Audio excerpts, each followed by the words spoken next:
We turn now to a different kind of storm, this one brewing over a school in Canton, Massachusetts. It's a school for children with disabilities which uses painful skin shocks to punish misbehavior. 3 years ago, we were provided rare access inside the school, which has now come to the attention of the United Nations. The UN calls the so-called treatment torture and has called on the Obama administration to investigate. That's right, and you earn one token, okay? Could this classroom for special needs students on a leafy campus in Massachusetts be a torture chamber? Which clock is 3 o'clock? According to the United Nations, the answer is yes.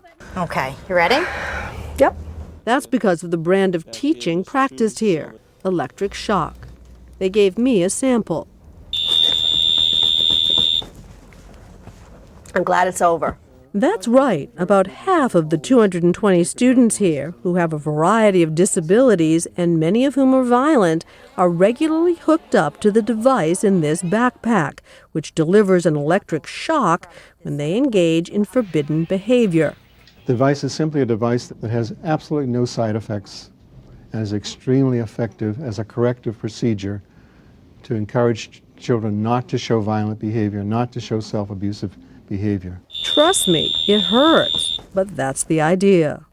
The shocks are punishments meant to help the children learn and keep them from hurting themselves or others. I mean, you just don't see this kind of dramatic, immediate improvement in, I think, most behavioral projects. Dr. Matthew Israel runs the Judge Rottenberg Center.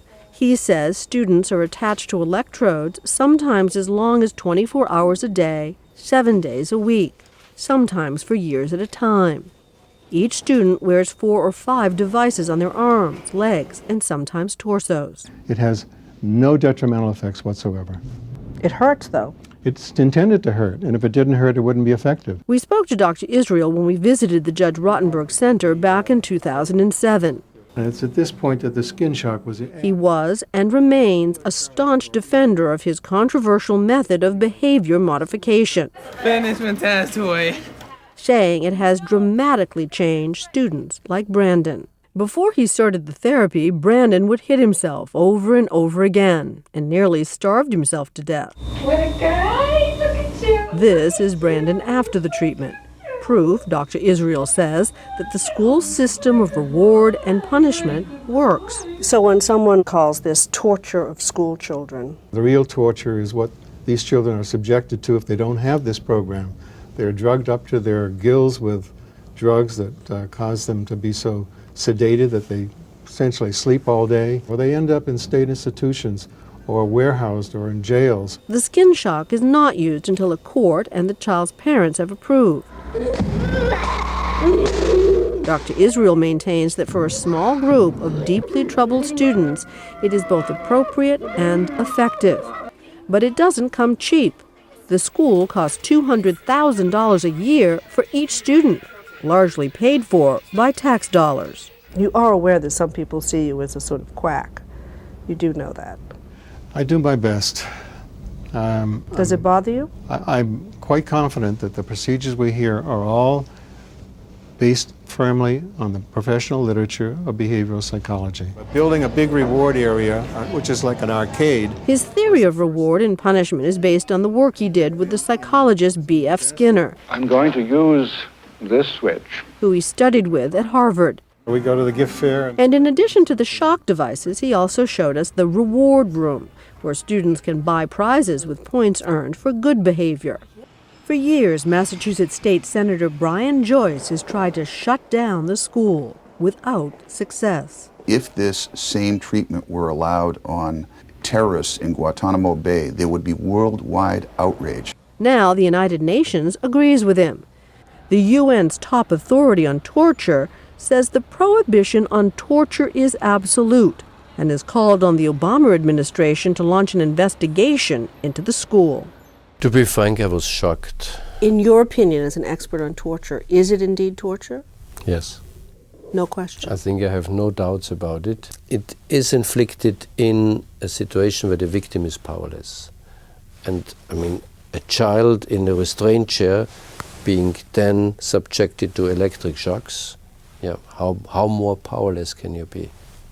Would this be permitted if it were a convicted terrorist?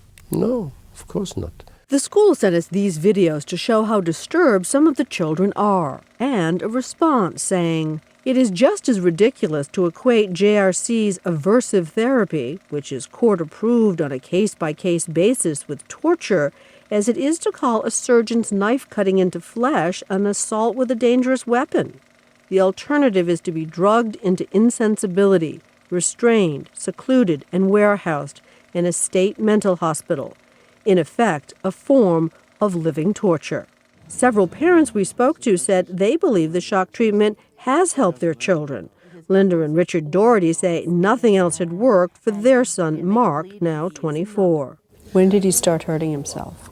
He must have been about 7 or 8 when he started to bite himself, from his knuckles all the way up his arm. Yeah. But now, when you say bites, Bite and tear at his skin, Yeah. and he, make it bleed? oh yeah, make it bleed. It was scales. It was scales. Linda says psychiatric drugs made him a zombie, but now he's improved to the point that he can join them for family dinners. She attributes that to the shocks. When it went from 40 applications one week to 18 applications the next week, in my heart and soul, I know it's the right thing for my son. It's definitely not the end of the rainbow, but it's the best for our son right now. But Eric Rosenthal, an advocate for the disabled, says the treatment is not what's best and maintains there are a wide range of other options available. A person with a disability is so vulnerable. Think of it. It's one thing to get a shock one day and know you're going to be out of there. You suffered from the shock. You knew you could walk out of there. But what about a child with a disability who has to get this day in, day out? The courts have approved it, but did anyone ask the child if they want to be there? Rosenthal's recent report on the center's tactics is what spurred the UN into action. President Obama has staked his international reputation on ending torture, and the world is now looking.